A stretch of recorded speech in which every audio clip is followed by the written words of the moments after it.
Bom, vamos à nossa aula, a primeira aula, né, dos banhos terapêuticos e medicamentosos.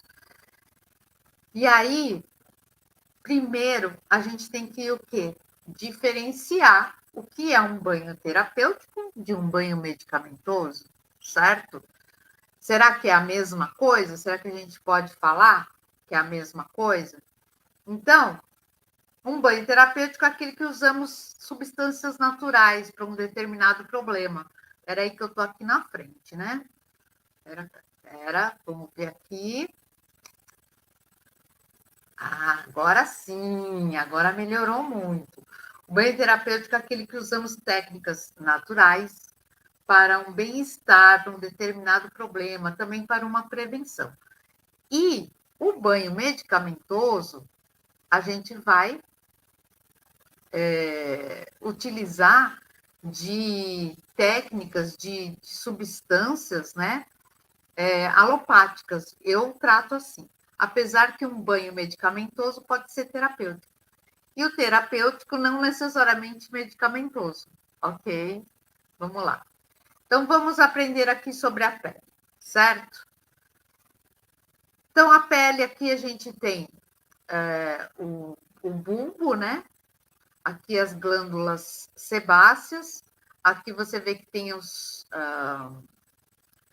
aqui o pelo secundário, né? O pelo subpelo.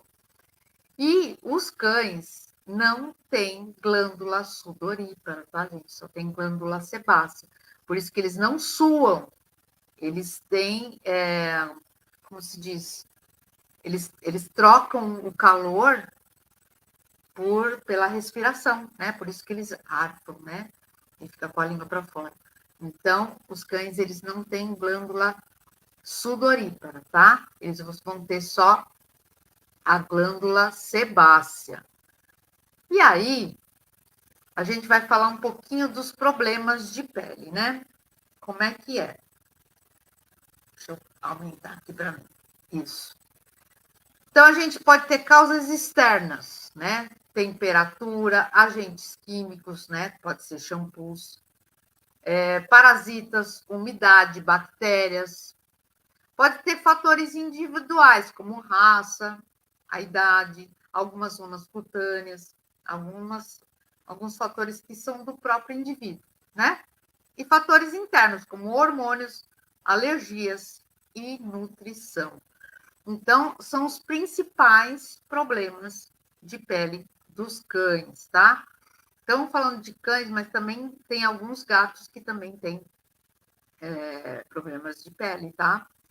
Então, aqui, ó, tem o pelo principal, a glândula sebácea, aqui a epiderme, que é a parte superior, mais para fora, e a derme por baixo disso, tá? E aqui são os pelos secundários ou subpelos. Tem muitas raças que têm subpelo, tá, gente? Deixa eu ver aqui. Aqui, ó, a estrutura do pelo. São 4 fases de crescimento de pelo, né?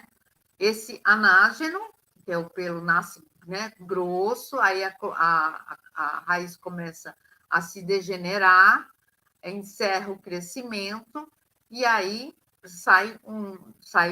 cai o pelo velho, né? E aí nasce um novo, tá? Então, ó, anágeno, catágeno, telógeno e anágeno de novo, né?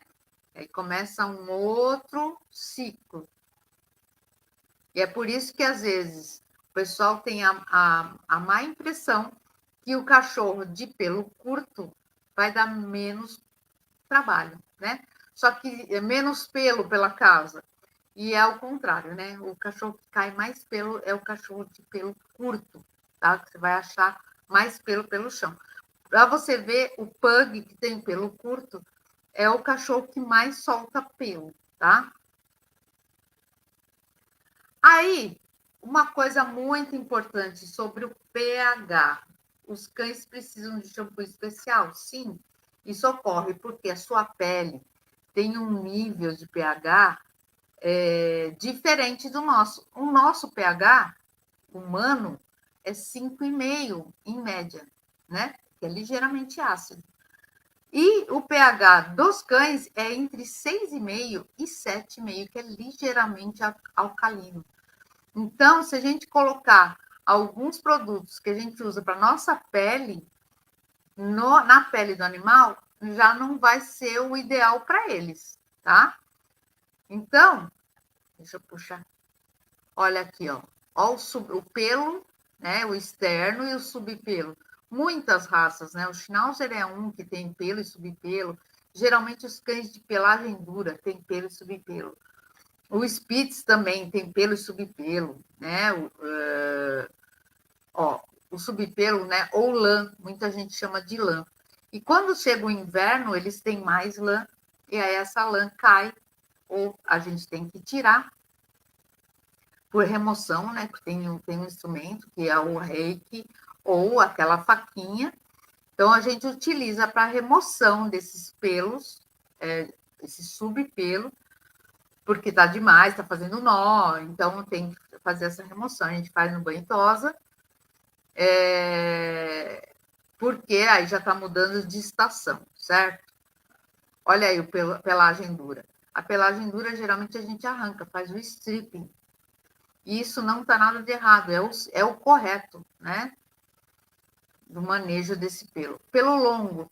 O pelo do Yorkshire, por exemplo, é uma pelagem que é lisa, é como se fosse um cabelo, né? Então, a gente trata mais a pelagem do Yorkshire como se fosse um cabelo mesmo, necessita hidratação. Aliás, todas as pelagens, até pelagem curta, necessitam hidratação, tá?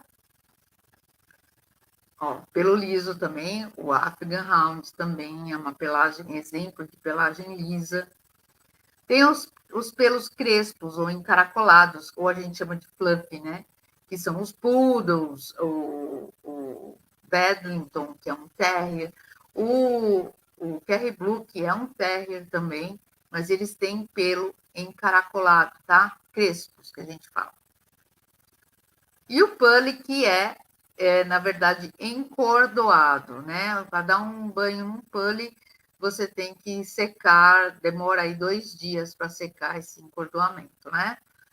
Então, só alguns tipos, aqui a gente vai falar mais sobre pelagem, mas só alguns tipos aqui para vocês verem como é diverso essas pelagens desses cães, né, gente? E vamos, então, para a próxima aula.